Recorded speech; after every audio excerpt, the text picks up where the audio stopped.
Osée, chapitre 13. Lorsqu'Éphraïm parlait, c'était une terreur. Il s'élevait en Israël. Mais il s'est rendu coupable par Baal, et il est mort. Maintenant ils continuent à pécher, ils se font avec leur argent des images en fonte, des idoles de leur invention. Toutes sont l'œuvre des artisans. On dit à leur sujet que ceux qui sacrifient baisent les veaux. C'est pourquoi ils seront comme la nuée du matin, comme la rosée qui bientôt se dissipe, comme la balle emportée par le vent hors de l'air, comme la fumée qui sort d'une fenêtre. Et moi, je suis l'Éternel, ton Dieu, dès le pays d'Égypte. Tu ne connais d'autre Dieu que moi, et il n'y a de sauveur que moi. Je t'ai connu dans le désert, dans une terre aride. Ils se sont rassasiés dans leur pâturage. Ils se sont rassasiés, et leur cœur s'est enflé. C'est pourquoi ils m'ont oublié. Je serai pour eux comme un lion, comme une panthère. Je les épierai sur la route.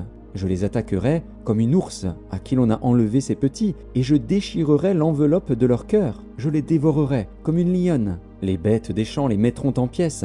Ce qui cause ta ruine, Israël, c'est que tu as été contre moi, contre celui qui pouvait te secourir. Où donc est ton roi? Qu'il te délivre dans toutes tes villes. Où sont tes juges, au sujet desquels tu disais « Donne-moi un roi et des princes ». Je t'ai donné un roi dans ma colère, je te l'ôterai dans ma fureur.